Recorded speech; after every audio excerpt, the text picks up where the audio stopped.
welcome to the Listen Up Show. We have a good representation from around the world, and I appreciate everybody being here. We are thrilled to have Bree on the show from Abbott. Bree, welcome to the show. Abbott Labs is an organization, they used to be huge, then they decided we're too big, let's divide in two companies. So you have AbbVie and Abbott Labs. And then a number of years ago, they decided we're going to revamp how we're doing community investment a little bit. And we began to have a conversation with them. We ended up with this concept of Future Well Kids. And the idea is, how could we work with kids ages 10 to 13 around health choices? And then see if that could affect the home culture or environment around eating and working against preventable diseases like NCDs. And I've got a question about that coming up in a second. So we'll dive into that program. But we thought after 3 years of working on this program, and it was no straight lines involved anywhere, right, Bree? I mean, everything, well, this should be easy. Nope. Turns out when we looked at all of the programs we were working with, and we work with some pretty cool clients, we decided let's put Abbott out there as a best signature program of 2020. And so Angela wrote up a bit of a blog, an article on this. You can find it online. That's what that image is from. And then we decided to break it down. And there's a case study on the Realize Worth website that goes into a lot of detail about this. So if there's something that you hear on the show today and you're thinking, you didn't really cover that in detail, and that's kind of an important piece for me, it's probably here. And you can go to the Realize Worth, realizeworth.com, and you can go to the case study section. You can see we pulled out the situation, the top priorities, the 5 steps that we typically work through with clients, and how that rolled out in terms of this Abbott program, and then even some of the results so far. So 150 volunteer champions trained in year 1. 94% of training participants gave the training a top rating of 80% or higher. It launched in 19 sites, so it's global. We'll talk about that as well. And the Future Well Kids expanded to 2 additional countries just recently so far this year. So we're going to dive into this program. So Bree, welcome to the call. Glad to have you on. Thank you so much for being here to talk about Future Well Kids. Hello, yes. As you can probably tell, I took the road less traveled, probably, to the CSR space. I actually was a nonprofit tax attorney and found out that my true passion after working with nonprofits and doing some employee engagement was actually employee engagement. So I left the practice of law and my law firm that I had created and am really fulfilling my true passion, which is working in employee engagement programs like Future Well Kids. How did you develop the program as a signature program? We really started developing the program. Our starting place was our corporate purpose. Abbott's a health tech company, and our purpose is to help people live better and fuller lives through health. So we knew that whatever we developed, we wanted to start there and be centered in that purpose and align with that purpose. And then we started to look at the time, what were some of the biggest health issues facing the globe? And maybe some that are overlooked. And what we found is NCDs, they account for 41 million deaths globally, which is actually 71% of all deaths in a year. So we knew it was a huge problem. And then the idea was, how are we going to combat this issue? We obviously have some expertise at Abbott through our work in diabetes and nutrition and cardiovascular. So we had experts in these areas of non-communicable diseases. And so we wanted to combat those issues early on. Our employees love working with kids. And we knew that if we wanted to create a healthier generation in the future, we needed to start with the kids. So the Future Well Kids program is delivered to kids ages 10 to 13. So I guess maybe that tween stage. So we started with our purpose. We found the health issue that we wanted to address, and we combated the issue with working with students. But we also didn't rush it. So what we know is that we could have reacted really quickly to say, this is what we're going to do. But what we wanted to do is really take time to make sure that our vision also worked with our employees. It was something that they were going to be able to be passionate about and get behind. We collaborated a lot with our partners, Realize Worth being one, Discovery Education, who we work with to develop our standards aligned curriculum. Catalysis, the Catalysis team is an extension of my team and kind of helping us put all the pieces of the program together. So our volunteers go into the school, our school partners, or in some places, community organizations, and talk about non-communicable diseases, what they are. I saw in the chat someone saying diabetes is certainly one, high blood pressure, cardiovascular disease, those items that we believe can be changed, right? Based on behavioral risk factors, we can reduce our likelihood of those. So the idea is to get kids to take charge of their own health early on. This is a critical issue. I did not understand this when we began working with you. NCDs are like, yeah, you can get diabetes, you can manage it, but that's around the world. This is a really serious issue, especially if you introduce complications like COVID.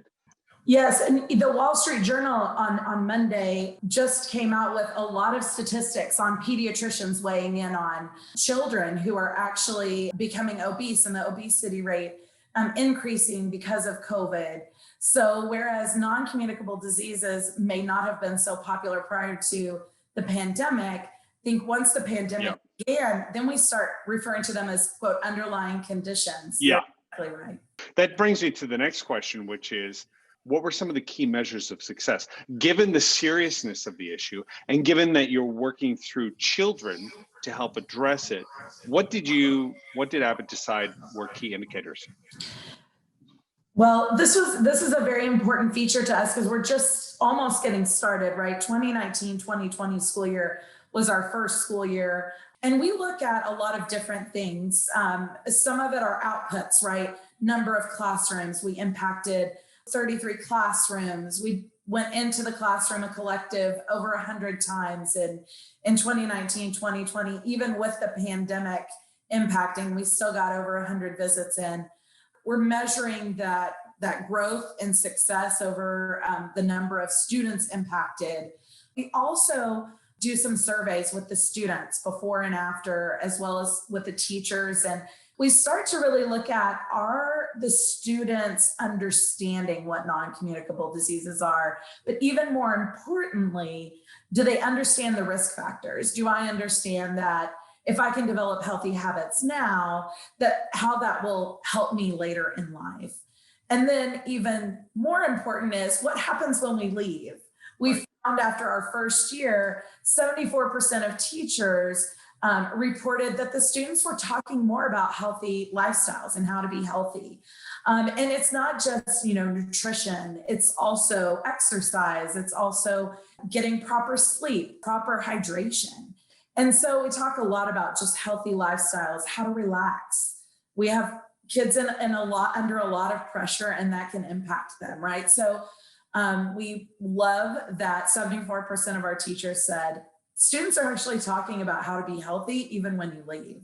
So just as a reminder to everybody, what Abbott did was they took a logic model and they differentiate between outputs, which are number of schools, volunteers, students, those outputs of the activity and the resources. And they went past that to outcomes, the way that families and children and students and schools benefit, and employees as well, and then impacts. And the impacts are really interesting. The propensity to spread their own knowledge, the children, and how to stay healthy. So Abbott is tracking that. Like, what are the conversations? What are the lifestyle changes? That's right.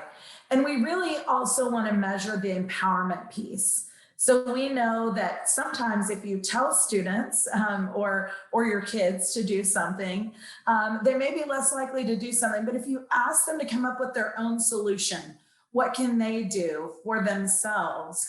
Do you feel empowered to make a change with your own habits? So we're looking forward to continuing to see that grow. How did you engage employees in this? How did you get them aware, interested, participating? How'd you do that? So this is the part that I love the most, I think, about this program is our volunteers. We wouldn't be able to do this program if we didn't have our volunteers. So we worked with Realize Worth to create a really, I think, great and sustainable structure. We, of course, have our volunteers who may come to one visit and they may come to several. But then we have our volunteer champions who actually recruit and lead those volunteers in the classroom. But we also created the site coordinator role. So what we know is when working with schools, they already have a lot on their plate, a lot of expectations.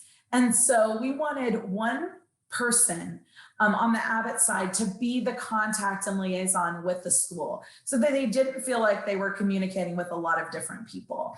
So the site coordinator role allows our employees to work directly with the school to set up all the logistics of the program. And then we also recently created a regional champion role. And the regional champion role is really great for us because it takes a leader at a site, at an Abbott site, or in a particular area. They are the promoter and just really our support for the program in that area. So they can help us identify potential future site coordinators or volunteer champions, and just overall promotion of the site or the program at their site. So that's our structure. And within that structure, it really allows a place for everyone. We have employees who maybe start out as a volunteer and then become a volunteer champion. Same thing with volunteer champion and site coordinator. So it allows our employees to move around and be engaged with the program still, just on different levels. One of our mantras are meeting people at their highest level of contribution. It definitely seems like what you've done by creating that infrastructure so people can kind of participate at that level, but then also being very clear about the growth path for them as they're interested. Exactly. And that's what we're working on right now, is really setting up the growth path, because overall, we're always talking about what else can we do to really invest in these employees and be able to show them how thankful we are for their leadership in the program. So good. Fourth question out of 6, how do you keep a sense of belonging community in a global program? It's very spread out, even throughout the US, but also globally. And we really make a concerted effort to bring everyone together. That's one of the really neat things about the program is we bring everybody together monthly, not for a long time, not for yet another meeting on your calendar, but just to check in. How is everyone doing?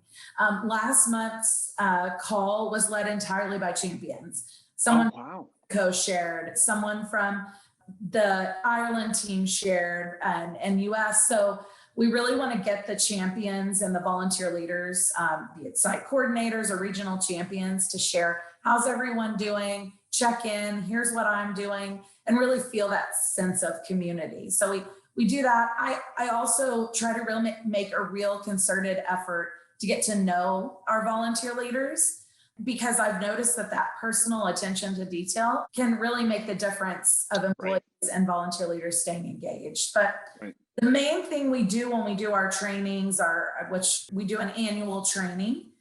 And what we always try to center everyone around right out of the gate is their why. What is your why for wanting to be a part of the program, and understanding that my why and your why may be different, but we all agree that this is a program that we're passionate about. So it's kind of what connects all of our volunteer leaders.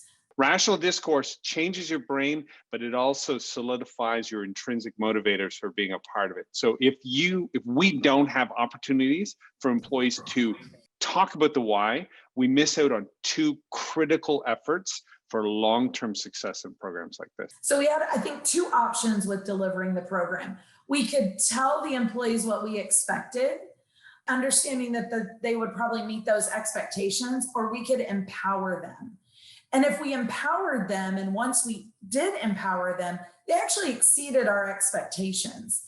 And so that was real enlightening for me, coming from the legal world to a corporate world of, wow, if we take a step back and allow them to own their piece of the program, allow them to really hone into their why, it makes all the difference. And it's a super simple thing. The first year we had everybody write on note cards, right? And this was in 2019, so we could all be together. We brought everybody to Abbott Park. We had a huge launch, and we had everybody write their why, and they put it up on the wall. The next year we went virtual, so we had a virtual artist come in and actually depict all that people were saying of their why and visually depict that. So we kind of had that as an art piece. But it really provides a sense of belonging and grounding for our employees to always focus on that why. Two questions to get through. Number one of those two, do you offer training? Now, Bree, one of the biggest obstacles, and I'm sure you know this, is that everybody thinks employees are really busy. They don't have time. Let's make it as easy as possible. How can we shave this training down? So you probably offer threadbare training, just the essentials, or maybe you don't. What do you do? We do not. So we do a lot of training because one, we're working with kids. And I know that I value my kids. I think they're the best. And I'm sure that all of our kids' parents do as well. So we do a lot of training. We bring in experts like Realize Work to talk about how to manage and recruit and retain volunteers. We bring in experts like educators and teachers and principals, discovery education. We bring in Easter SEALs to really train our employees on how to work with students of all abilities. Would you cut corners on it? Would you build it out? Like the training thing, even the word training often comes like, let's call it something else because it feels like work. One thing that may be different about us is we actually let a lot of our volunteer leaders decide what we're going to train on. So they have a lot of ownership in the process as well. So one of the things that one of our volunteers said was, guys, if we're going to deliver this program, we got to walk the walk. We got to be eating right. And we have to be exercising. And so we added something to the training that we start every day with walk the walk. And that's either something that we are doing movement wise or relaxation wise, something that we're ourselves teaching the students to do, we do. So we do not cut corners on the training at all, but we do record them because we know that our employees are doing this on top of their full-time job. Right. We want to make it accessible and easy for them at a time that works for them. But that annual training is something that everybody has buy-in in and all want to attend. Cool. Okay, last question. Bree, you screwed up somewhere. What would you do differently? I think the first thing is I would believe in the power of the t-shirts. T-shirts are so important. Everybody wants a t-shirt. And, it also goes back to that sense of belonging, right? If everybody has a t-shirt and I don't, then maybe I don't feel like I belong. So respect the logistics that it involves a t-shirt. I didn't, and the first year, my dining room was full of t-shirts. The next thing would be to make sure that you look at your volunteer engagement structure early on. It took Angela saying, Bree, you're only one person. And in case you haven't noticed, this program is growing. We may want to look at getting a regional champion role in there. Having launched the program, it was like my child, and I didn't want anyone else to, I thought, oh my gosh, what if they don't do things? But it really is the best thing for the program. And so I would have probably done that a little bit earlier, have those regional champions, those people that are leaders for their site and that our employees look up to at that site as a leader, really start promoting the program and being a champion for the program in general. All right, awesome. So the t-shirts and then that regional champion that can help organize the other champions on the ground. Phenomenal. This has been great. I absolutely can't believe that you got this all in this so much rich content within this time allotted. Bree, you're a phenomenal presenter. Thank you for being on the show. Dana? There was one question from Judy in the chat that she asked before, and she was just interested in knowing more about any challenges that you faced in getting into schools and how you met those challenges. That's a great question. We piloted the program in one of our schools that we had previously been delivering STEM lessons to and STEM experiments in. But we knew that we wouldn't have that ability to do that as we grew the program. So it's really been an interesting journey, I'll say, because in some areas we had relationships with schools already through some STEM programming. And so that was a really easy conversation to have. And in other areas, we actually had to look at schools nearby and do a little bit of calling to see if they would be interested in the program.